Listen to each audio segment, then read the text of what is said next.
কেরানীগঞ্জে রূপালী ব্যাংকের জিঞ্জিরা শাখা জিম্মি করেছে ডাকাত দল, ঘিরে রেখেছে যৌথ বাহিনী। নির্বাচনের সুনির্দিষ্ট সময়সীমা না থাকায় হতাশ বিএনপি, পরস্পর বিরোধী বক্তব্যে অস্পষ্টতা। সীমান্তে একদিনেই ৩ বাংলাদেশির মৃত্যু, বিএসএফের নির্যাতনের অভিযোগ স্বজনদের।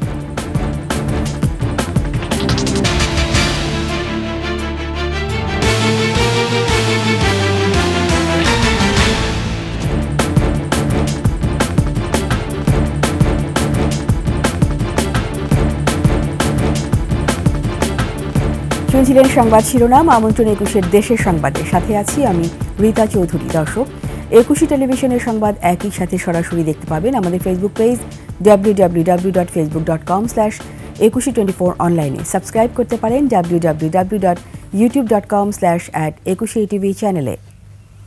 কেরানীগঞ্জে রূপালী ব্যাংকের জিঞ্জিরা শাখা জিম্মি করে রেখেছে একদল ডাকাত। খবর পেয়ে যৌথ বাহিনীর শাখাটি ঘিরে ফেললে ভেতরে আটকা পড়ে গ্রাহক ও কর্মকর্তাদের জিম্মি করে ফেলে ডাকাতরা। দুপুরে কেরানীগঞ্জের চুনকুটিয়া জিঞ্জিরা শাখায় ঘটনা ঘটে। ডাকাতির খবর বাইরে আসার পর স্থানীয়রা ব্যাংকের গেটে তালা দিয়ে দেয়। পরে পুলিশ ও র্যাব এসে পুরো ভবন ঘিরে ফেলে। স্থানীয়রা জানান, হঠাৎ খবর পেয়ে এলাকার মসজিদে মাইকিং করা হলে স্থানীয়রা ভবনের নিচের গেটে তালা দেয়। এ সময় ভেতর থেকে ফাঁকা গুলিও করে ডাকাত দল। গ্রাহক ও কর্মকর্তাদের কোনো রকম ক্ষতি ছাড়া উদ্ধার এবং ডাকাত দলকে আত্মসমর্পণে বাধ্য করতে চেষ্টা চালাচ্ছে পুলিশ। নির্বাচনের কোনো রোডম্যাপ বা সুনির্দিষ্ট সময়সীমা না থাকায় হতাশ বিএনপি। দলটির মহাসচিব মির্জা ফখরুল ইসলাম আলমগীর বলেছেন, প্রধান উপদেষ্টা যে সময়সীমা দিয়েছেন তা অস্পষ্ট। শুধু তাই নয়, প্রধান উপদেষ্টা প্রেস সচিব পরে যে বক্তব্য দিয়েছেন তা পরস্পর বিরোধী। নির্বাচন নিয়ে অন্তর্বর্তী সরকার যে সময় নিচ্ছে, বিএনপি এটি যৌক্তিক বলেও মনে করছে না। মাহিলা ইসলামের রিপোর্ট। বুধবার রাতে গুলশানে বিএনপি চেয়ারপারসনের কার্যালয়ে বৈঠক করেন দলের স্থায়ী কমিটির সদস্য সহ বিএনপির শীর্ষ নেতারা। বৈঠকের সিদ্ধান্ত জানাতে বিএনপির এই সংবাদ সম্মেলন। এ বিষয়ে আমাদের বক্তব্য, পঞ্চদশ সংশোধনী নিয়ে আদালতের রায়কে স্বাগত জানিয়ে স্থায়ী কমিটির সদস্য সালাহউদ্দিন আহমেদ বলেন, 2014, 18 ও 24 সালের জাতীয় নির্বাচনকে অবৈধ মনে করে বিএনপি। মাননীয় আদালত সংসদের উপরে এই জন্যই ছেড়ে দিয়েছেন যে ওখানে কিছু রাজনৈতিক সিদ্ধান্তের বিষয় আছে বলে আদালত হয়তো মনে করেছেন। আমরা এটাকে অ্যাপ্রিসিয়েট করি। এ সময় দলের মহাসচিব মির্জা ফখরুল ইসলাম আলমগীর বলেন, বিজয় দিবস উপলক্ষে প্রধান উপদেষ্টা যে ভাষণ দিয়েছেন তাতে নির্বাচন রোডম্যাপ ও সুনির্দিষ্ট সময়সীমা নেই। প্রফেসর ডক্টর মোহাম্মদ ইউনূসের ভাষণে নির্বাচন সংক্রান্ত বক্তব্য একেবারেই অস্পষ্ট। তার বক্তব্যে নির্বাচনের একটি সম্ভাব্য সময়ের কথা বলা হলেও নির্বাচনের কোনো রোডম্যাপ সুনির্দিষ্ট সম্পর্কে কোনো সুনির্দিষ্ট বক্তব্য রাখা হয়নি। প্রধান উপদেষ্টার ভাষণ ও পরবর্তী প্রেস সচিবের বক্তব্য জনগণের মধ্যে আরও ধোঁয়াশা তৈরি করেছে। ডক্টর মোহাম্মদ ইউনূস নির্বাচনের সম্ভাব্য সময়সীমা 2025 সালের শেষ অথবা 2026 সালের প্রথম অংশ অনুষ্ঠানের কথা বলেন, যা একেবারেই অস্পষ্ট এবং নির্দিষ্ট সময়ের কোনো উল্লেখ নেই। অথচ তার প্রেস সচিব বলেন 2026 সালের জুন মাসের মধ্যে নির্বাচন অনুষ্ঠিত হবে, যা পরস্পর বিরোধী। সভা মনে করে এই ধরনের পরস্পর বিরোধী বক্তব্য আরও বিভ্রান্তি সৃষ্টি করবে। শারীরিকভাবে অসুস্থতার কারণে BNP chairperson Begum Khaleda Zia 21 December মুক্তিযোদ্ধা সমাবেশে যোগ দিতে পারবেন না। সে কারণে ওই সমাবেশ স্থগিত করেছে মুক্তিযোদ্ধা দল। ঘোষণা হয়ে গেলে তো সব রেডি হয়ে যাবে। মাহিলা ইসলাম, 21 টেলিভিশন, ঢাকা।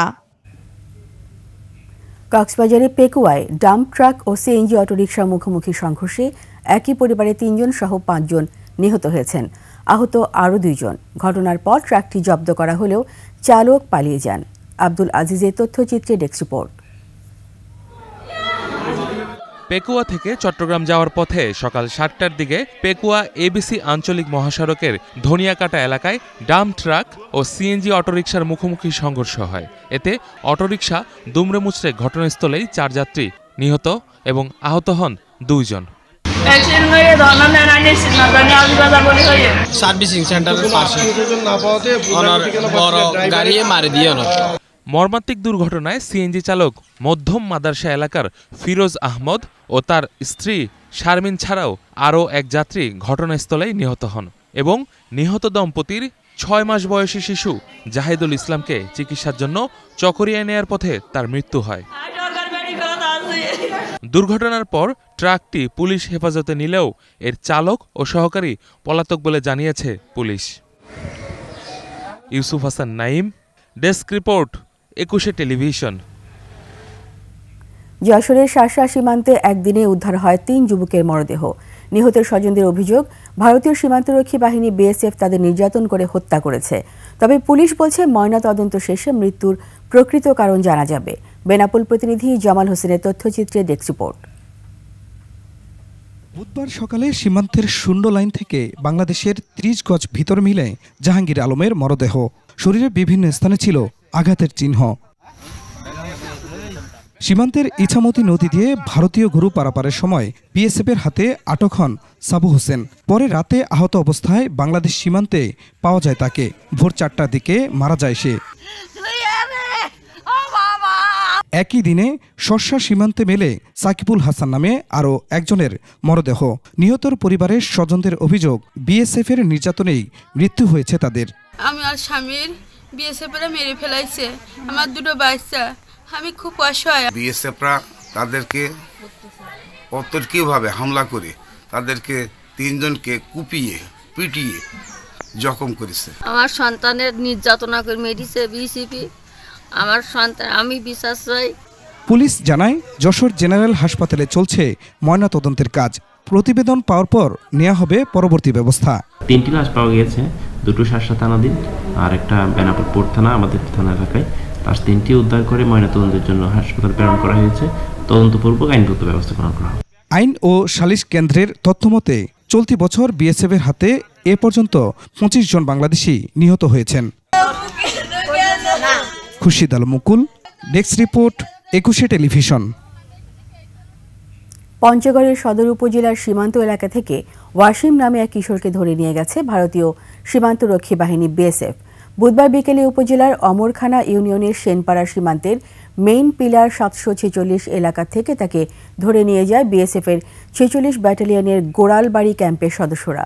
বিজিবি জানায়, সীমান্ত এলাকা দিয়ে ৪-৫ জন কিশোর ভারতে অবৈধ উপায়ে অনুপ্রবেশের চেষ্টা করে। এ সময় বিএসএফের সদস্যরা তাদের ধাওয়া করলে ধরা পড়ে ওয়াসিম। পরে তাকে গোড়ালবাড়ি ক্যাম্পে নিয়ে যায় বিএসএফ। এদিকে ধরে নিয়ে যাওয়া কিশোর ওয়াসিমকে দেশে ফেরাতে কোম্পানি কমান্ডার পর্যায়ে পতাকা বৈঠকের আহ্বান জানিয়েছে বিজিবি।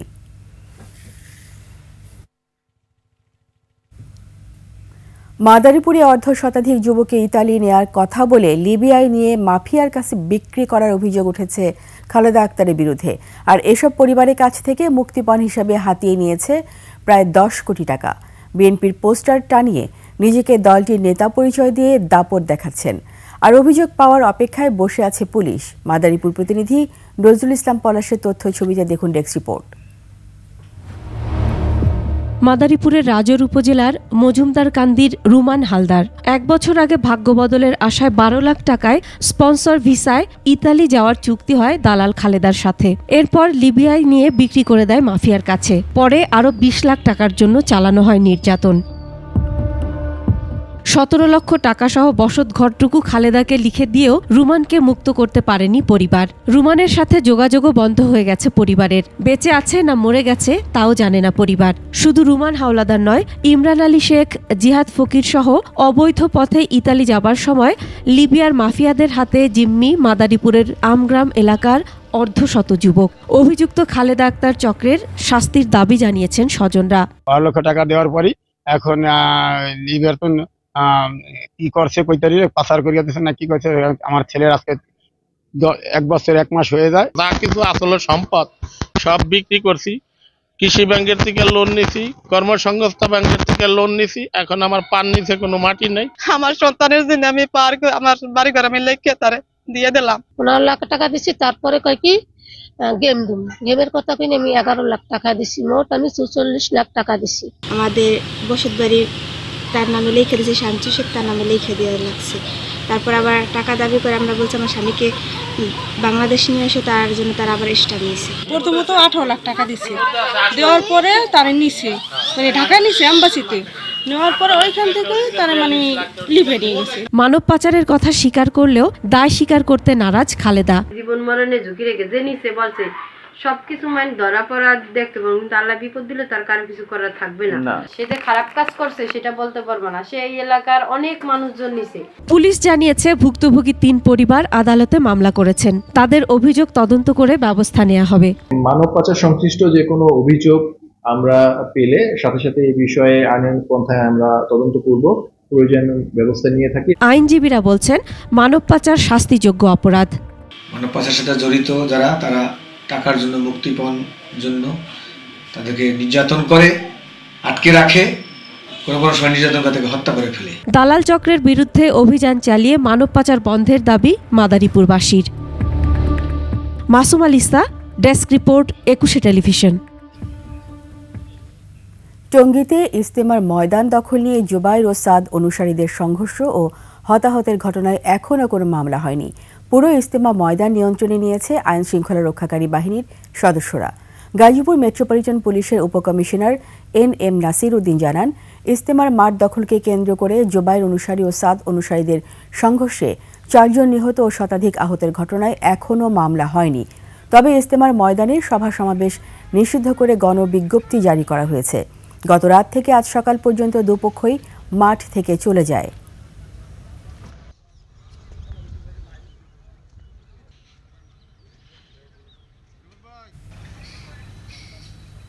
টঙ্গী ইজতেমার মাঠে যারা অপরাধ ও বিশৃঙ্খলা করেছে তাদের আইনের আওতায় এনে শাস্তি নিশ্চিত করা হবে বলে জানালেন স্বরাষ্ট্র উপদেষ্টা মোহাম্মদ জাহাঙ্গীর আলম চৌধুরী। দুপুরে মুন্সিগঞ্জে এক সভায় তিনি বলেন, দেশের যে কোনো পরিস্থিতি মোকাবেলায় পর্যাপ্ত আইন শৃঙ্খলা রক্ষাকারী বাহিনী মোতায়েন রয়েছে। প্রেস ব্রিফিং করছে এবং এই সে কি বলে জুবাইরপন্থীরও কিন্তু প্রেস ব্রিফিং করছে। দোনো দলে কিন্তু আমাদের সাথে বসে প্রেস ব্রিফিং করছে।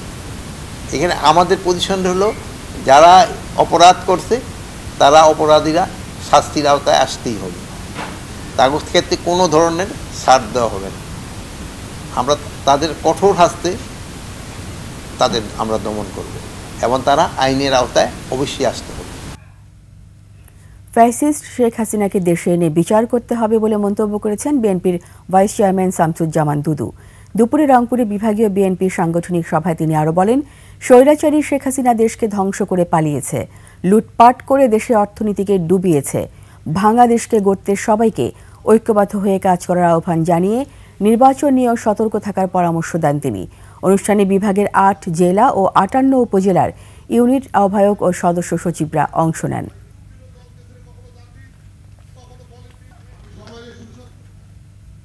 আগামী জাতীয় সংসদ নির্বাচনে আওয়ামী লীগের অংশগ্রহণ নিয়ে নির্বাচন কমিশন সংস্কার থেকে কোনো রকম বাধা দেওয়া হবে না বলে জানিয়েছেন নির্বাচন কমিশন সংস্কার কমিশনের প্রধান ডক্টর বদিউল আলম মজুমদার।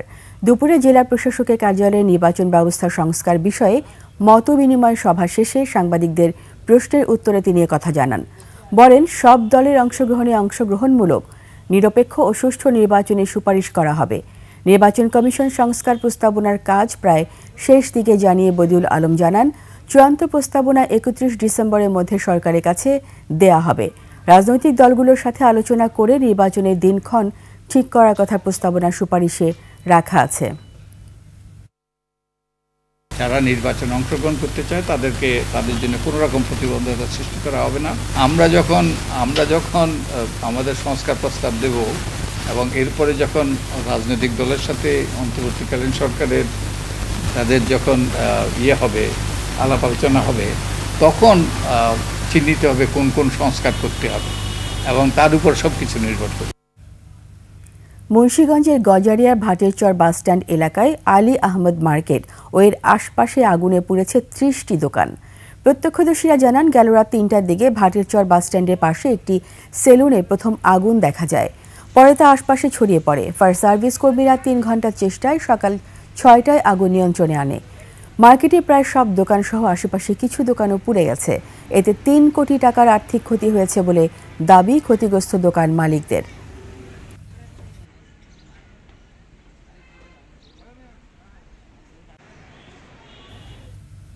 নাটোরের নলডাঙ্গায় ডাকাতির অভিযোগে নারীসহ 6 জনকে গ্রেপ্তার করেছে পুলিশ।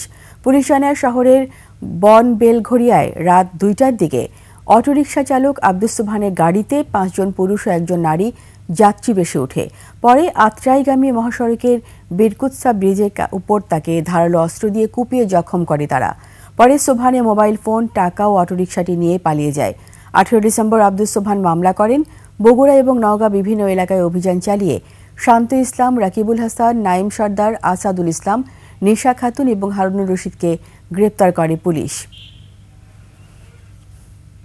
সিলেট ও সুনামগঞ্জ জেলার সীমান্তবর্তী এলাকা থেকে চোরাই পণ্য জব্দ করেছে বিজিবি।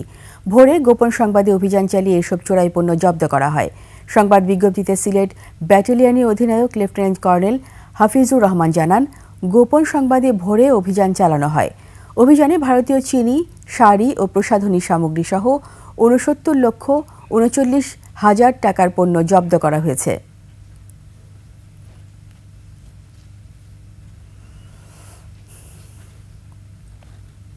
এরই সাথে শেষ করছি 21-এর দেশের সংবাদ। যাওয়ার আগে সংবাদ শিরোনামগুলো আরও একবার।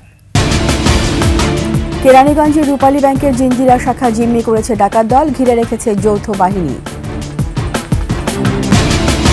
নির্বাচনে সুনির্দিষ্ট সময়সীমা না থাকায় হতাশ বিএনপি, পরস্পর বিরোধী বক্তব্যে অস্পষ্টতা।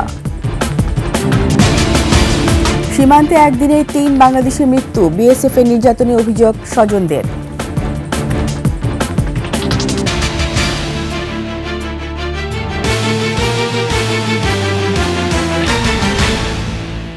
সবশেষ সংবাদ জানতে ডায়াল করুন 202 নম্বরে আর ভিজিট করুন 21erashtv.com ওয়েবসাইটে। ফেসবুকে ভিজিট করতে পারেন www.facebook.com/2124 অনলাইনে। সাবস্ক্রাইব করতে পারেন www.youtube.com/@21tv চ্যানেলে। এতক্ষণ সঙ্গে থাকার জন্য সবাইকে ধন্যবাদ। পরবর্তী সংবাদ সন্ধ্যা 7টায় দেখার আমন্ত্রণ রইল। 21-এর সাথেই থাকুন।